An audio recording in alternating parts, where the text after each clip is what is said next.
Okay, forgive my nails. I need to go see my my manicurist. But so this is a puppy that I'm bottle feeding.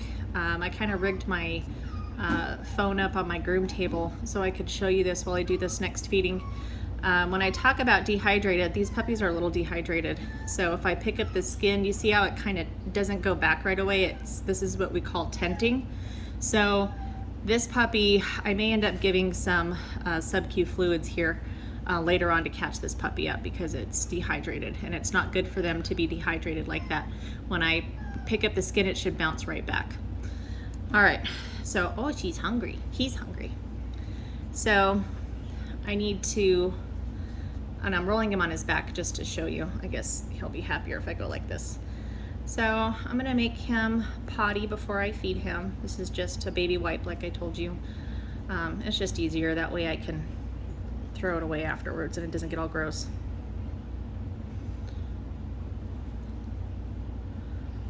Good, he peed. And then I'll see if he needs to poop.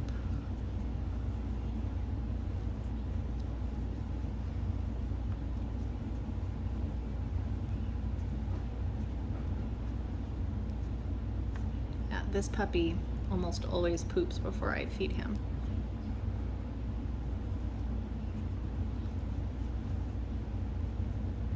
This is why I use baby wipes. It gets really gross really quick.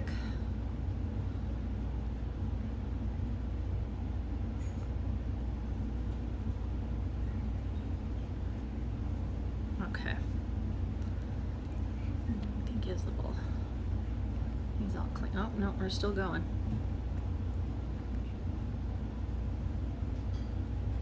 Okay.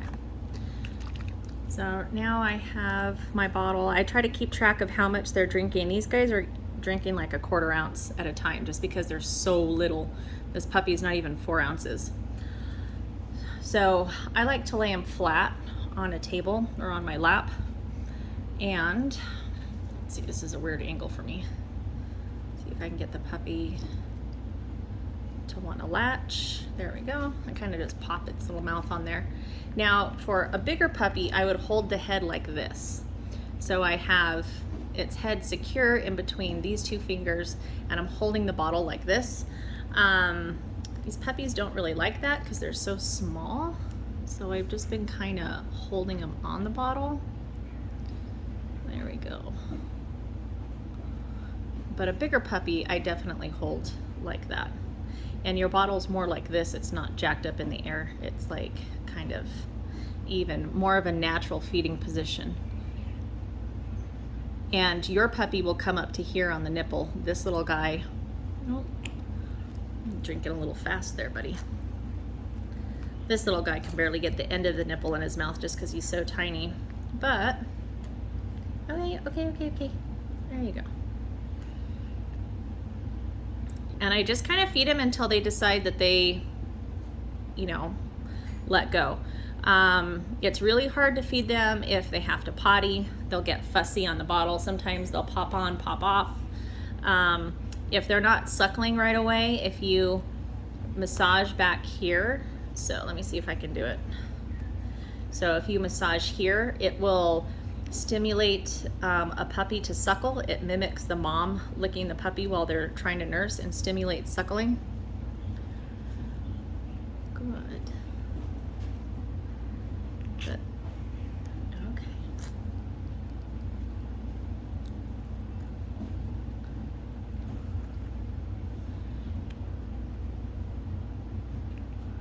Good puppy.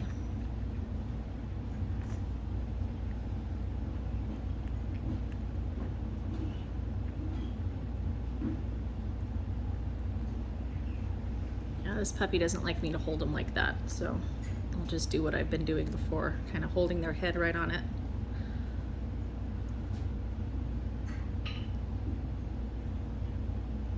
And they really like this gloop. I'll send you the recipe here too. That's what I forgot to send you a minute ago.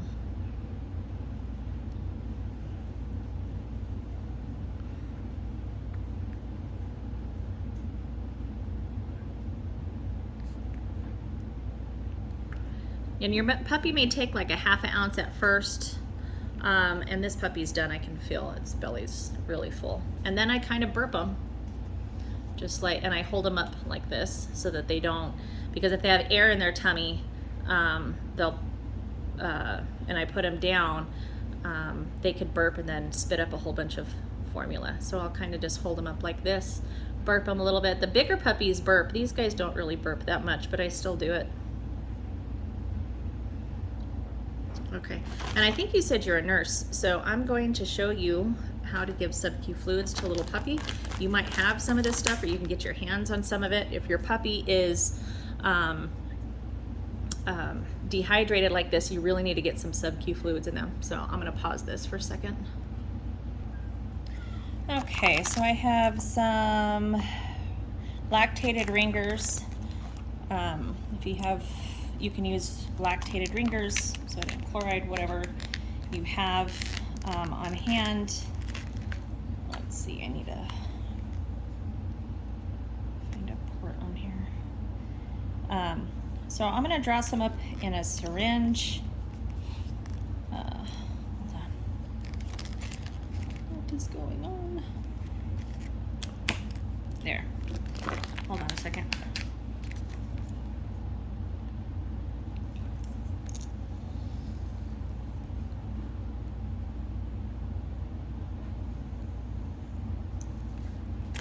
I'm gonna give this puppy about 10 cc's and see what that looks like. I may give less, I don't know.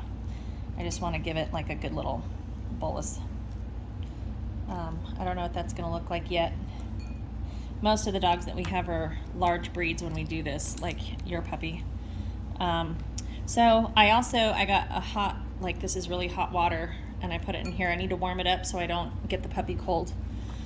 I'm gonna take my butterfly needle because it'll be easier to do this. If you have somebody to help you, that's great. I'm gonna do this on my own, I'm used to doing it on my own. Or my son helps me. So,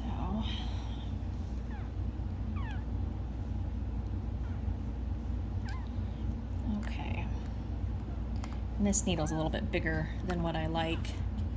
This is a 21 gauge. I like a 20, I think they're 25s. Those are much better to use, but this is what I have on hand. So this is what we're gonna use.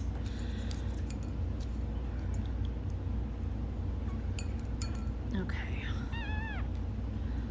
I know. So I'm basically going to put it up under the skin from back here and then hold it and then push the plunger. But I have to do this in a way where I can kind of get it where the camera can see, but I can also hold it in. All right, so this should be warm because this is really hot water.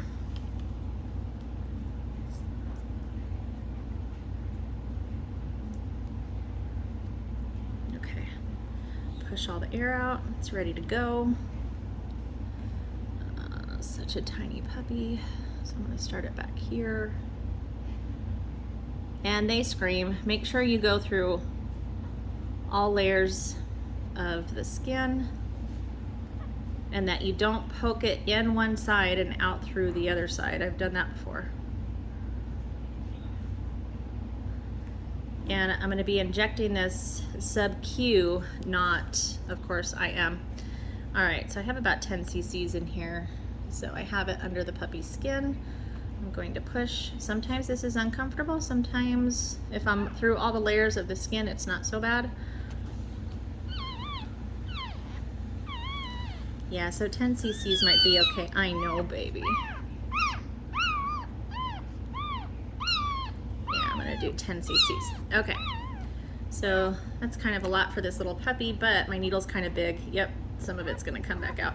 After I pull the needle out, I'm gonna hold on to this so it doesn't just come right back out, and let the skins kind of come together a little bit.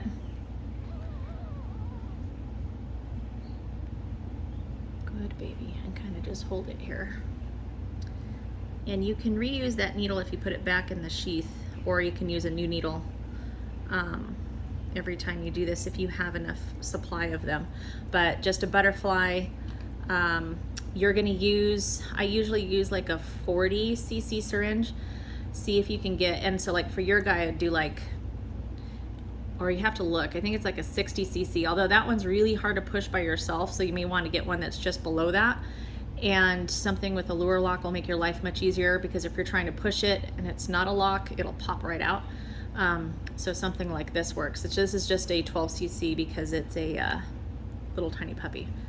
All right, I think most of it is now not coming out. Okay, so you want a little bump like that on your dog's back, on the puppy's back. That way they'll absorb this, and you could do this once or twice a day depending on how dehydrated the puppy is. I wouldn't do any more than that. A little puppy pooped right here. But anyway, that's bottle feeding, and then of course how to do some sub-Q fluids if you have to do them on your own. And I'm gonna put this little guy, they're still with their mom. She's just not a very good mom, and she's having issues nursing, so she's taking care of them, but they can't nurse off of her. So there's only 2 of them. So I'm gonna go put him back